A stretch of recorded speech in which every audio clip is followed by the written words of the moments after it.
In this homework problem, we're using our calculator to compute probabilities based on a normal distribution.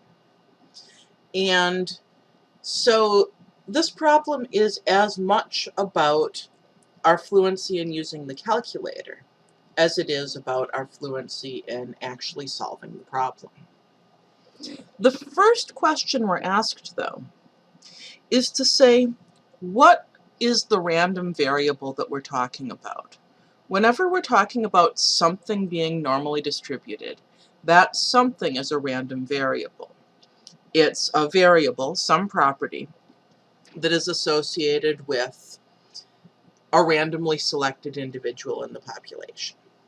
So whenever we're thinking about what the variable is, there are actually four things that we need to think about. We can't just think about the variable alone. We have to think, what is the population?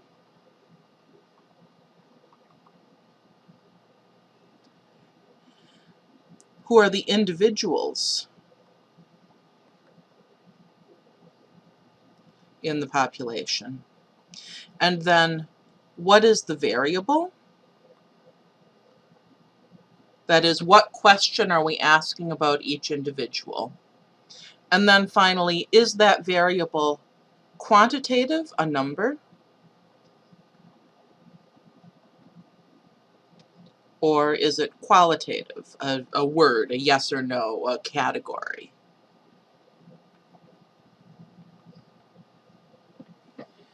When we're talking about normally distributed random variables, we're always going to be talking about something quantitative. Something qualitative is not, we can't do arithmetic to it, which means we can't take a mean. We can't take a standard deviation. So for normal distributions, we're always interested in some quantitative random variable.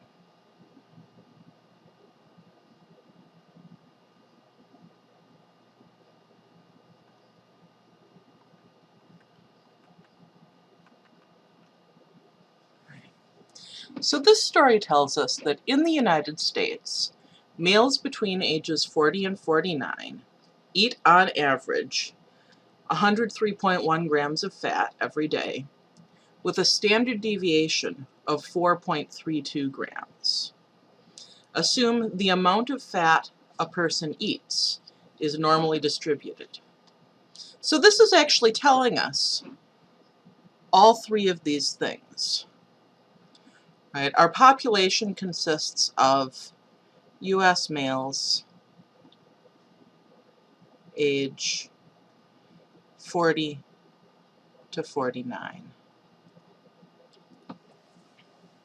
Right, so that 40 to 49 number that we happen to see in this problem, that's not something we're going to do math to. That's just part of the classification of the population.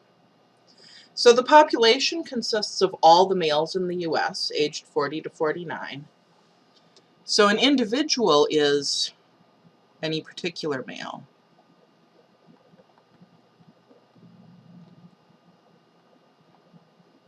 And the variable is the thing that the problem says is normally distributed, the amount of fat that a person eats.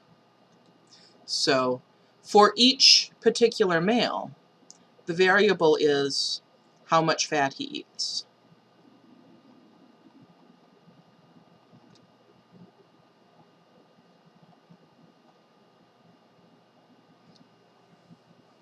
And that is, in fact, a quantitative variable, right? You can look and say, oh, look, Steve ate 104.6 grams of fat today, right? That is a number. So what is our random variable?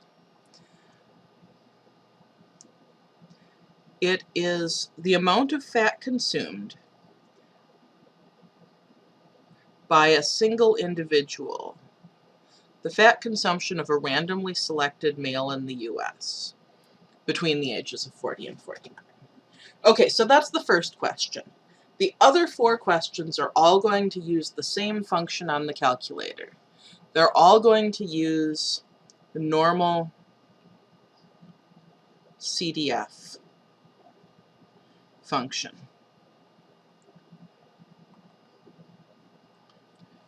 Now, this is hard to find. The normal distribution is a distribution, and the place we find distributions is under this distr command. So to get that, we press the second key and then the vars key.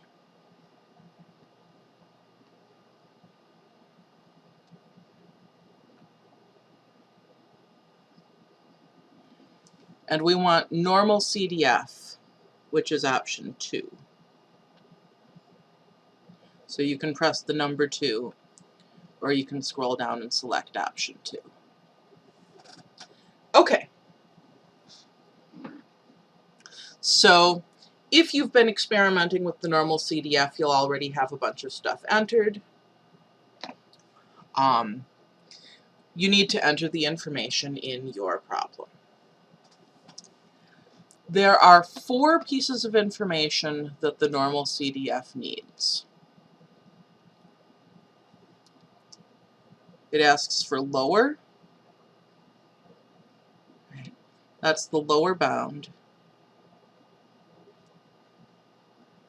So that's the smallest value we're interested in.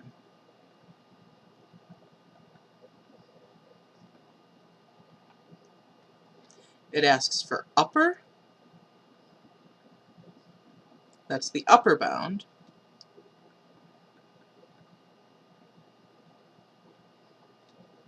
That's the largest value.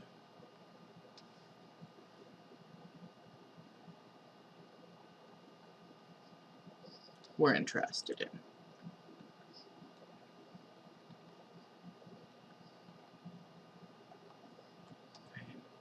And then we have this U-shaped symbol. This is the Greek letter mu,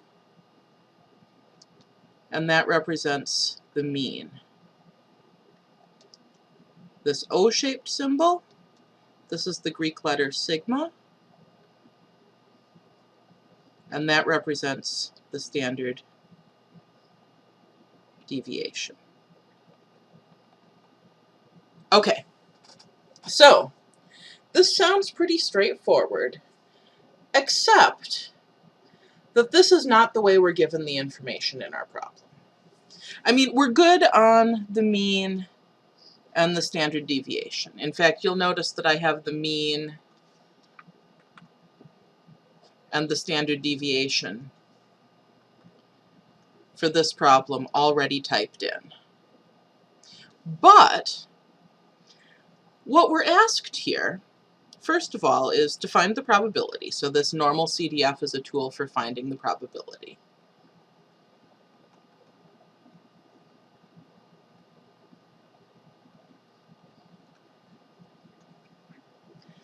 That a randomly selected male in the US between 40 and 49, right, that's our random variable, has a fat consumption of 90.14 grams or more.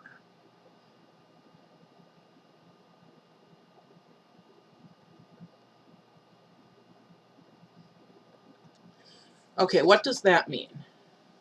Well, that means that the smallest number we're interested in, our lower bound, is going to be that 90.14. That's no problem. We can just enter that.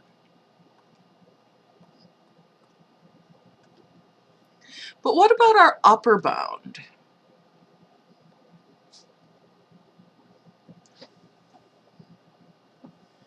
Well, there is no biggest number that's more than 90.14, right? So what we want to do is tell the calculator that there's really no biggest number we're interested in. The way we do that is by entering a really big number.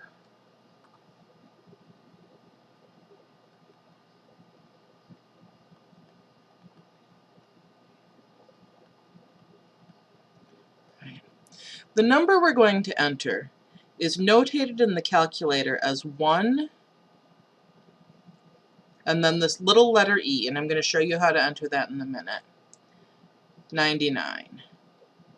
And this is the number that is a 1 followed by 99 zeros. Right, so 1 all the way up to 99 zeros.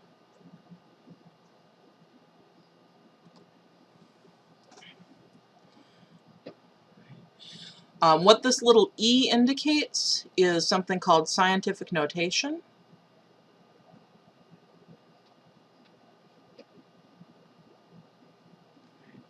This means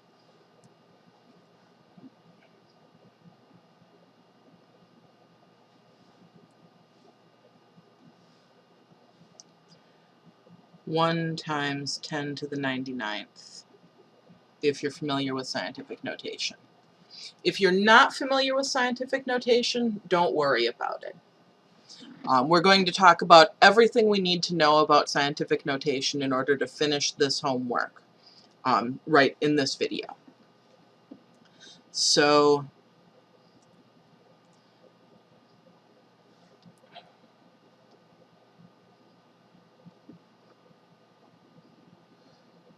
to enter this really big number, what we enter on the calculator is we hit the 1 key. And then to get the E, you see a little blue EE.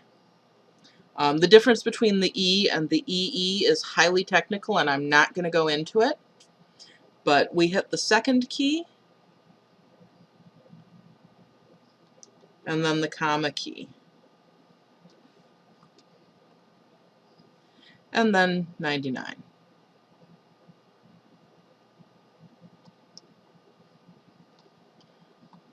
And what that is it's just a very, very big number. It's the biggest number the calculator is capable of, and for our purposes, it's bigger than any potential number. Definitely nobody eats an amount of fat every day that's even close to 1 followed by 99 zeros grams.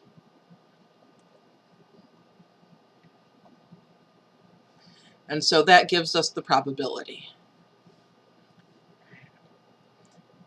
You just click enter.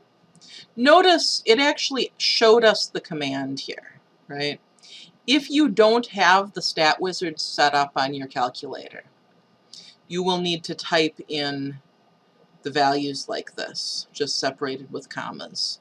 The lower bound first, then the upper bound, then the mean, and finally the standard deviation.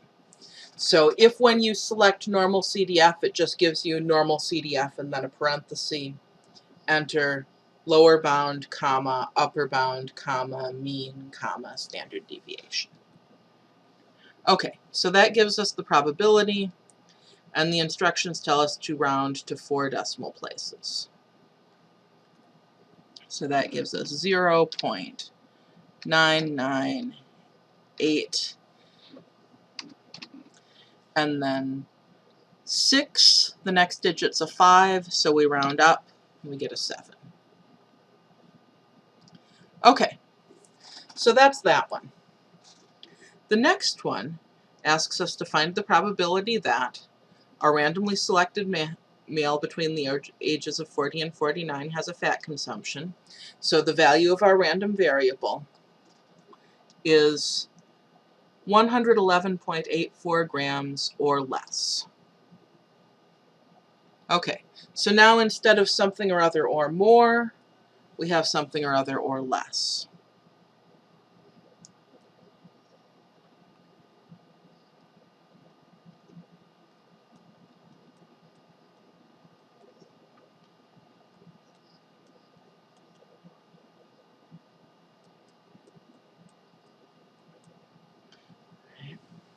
So something or other or less means that 111.84 is our upper bound, right? That's the biggest number that we're interested in.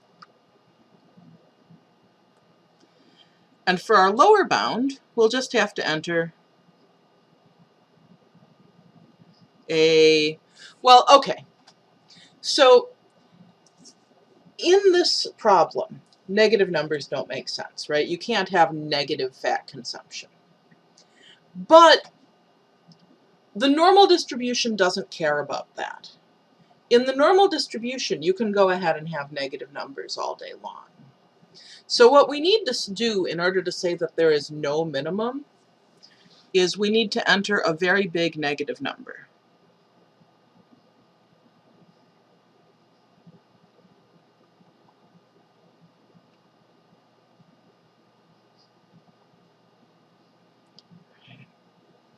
So go back into that NormalCDF screen. Our lower bound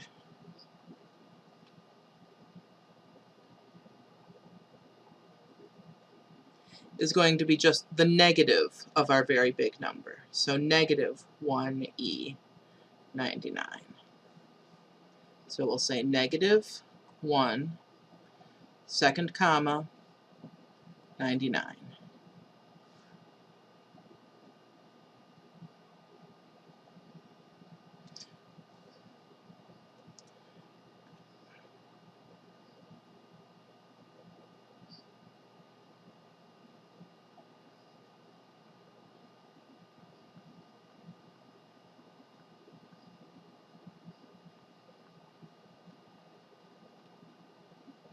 And what we mean by telling our calculator that is, we actually don't have a lower bound, right?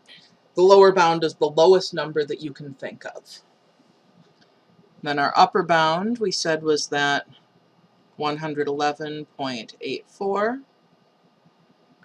And the mean and standard deviation stay the same. For this whole problem, we're using the same mean and standard deviation. So here we get the probability 0.978, and then we have a 4. The next digit is a 7, so that rounds up to a 5.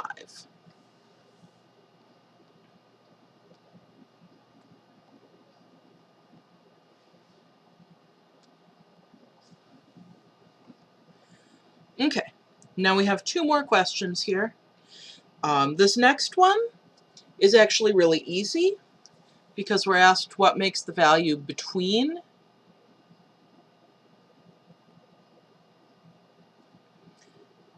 90.14 and 111.84. And that's really easy because that actually tells us our lower bound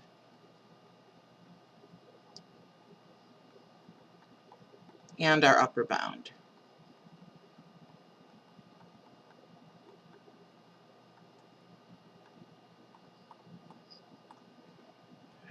Now, one thing to notice here, right, these 2 numbers are the same. These 2 numbers are the same. So everybody who has a fat consumption between 90.14 and 111.84 grams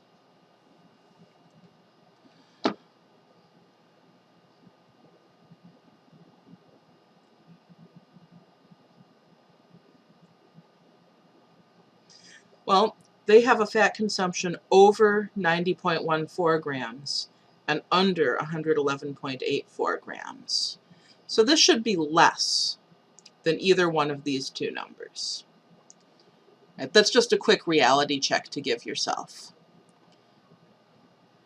And in fact, we got 0.977, and then we have a 1, and the next digit is a 2, so we round down and keep the 1.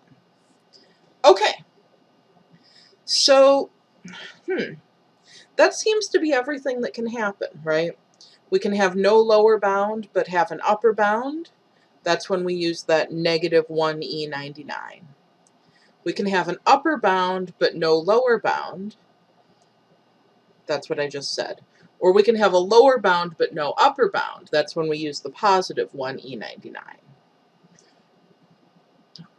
Or we can have both an upper and a lower bound, in which case we just enter 2 numbers. There's also something weird that can happen in our answers. And that's actually what we happen to see in the last part of this problem, which is why I selected this for our example.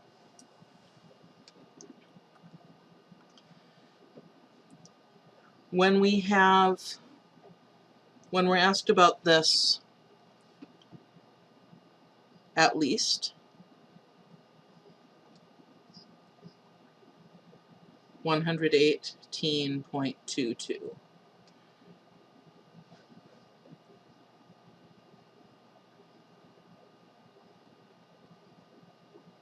Well, at least means that this is the least amount, right? So that'll be our lower bound. We have no upper bound, so we use that 1E99.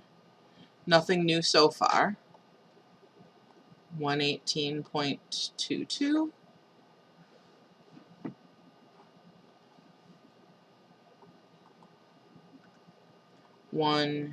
E99, still with the same mean and standard deviation.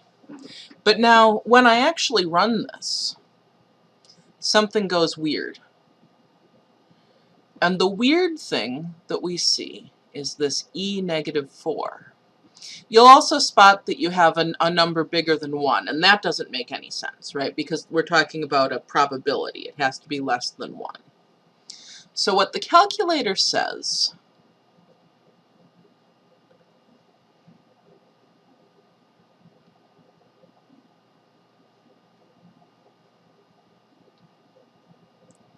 is 2.3267, etc.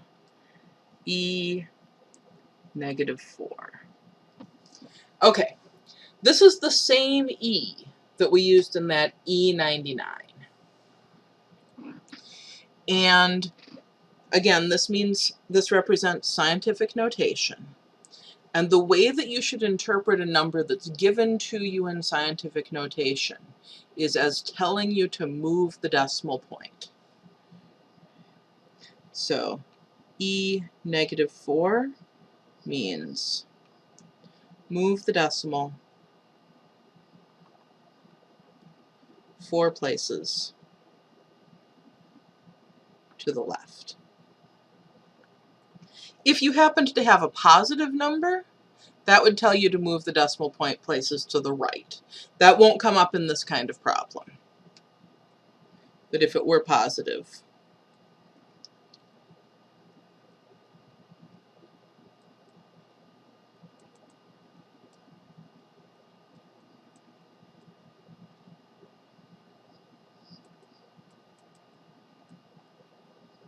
it would mean move the decimal to the right. Or if there are no digits after the decimal point, just add trailing zeros, which is what we did in that 1E99. 1E99, we added 99 trailing zeros. So how do we do that? Right, we've got this 2.3267, etc., etc., etc. We have a decimal point right after the 2, right? So we want to move 1, 2, 3, 4 places to the left. And then we can't just have this empty space here. We need to fill in zeros. Right? Decimal point is no longer after the 2. It is now before 3 zeros and then the 2. We moved our decimal point 4 places to the left. To do that, we had to add 3 extra zeros. And the reason that the calculator does this when it has very, very small numbers like this is basically so as not to clutter up your screen with a whole bunch of zeros, right? If the calculator put 0.0002, then it wouldn't be able to show you nearly as many digits of the answer, right? The 326733735, right? Those could all be important to you, depending on what kind of rounding you wanted to do. So the calculator wants to use its screen space to show you that, instead of just showing you a whole bunch of zeros. For our purposes, we just want to round to 4 decimal places, though. So we want to say 0.000, and then we have a 2, the next digit's a 3, so we round down. Our answer is 0.0002.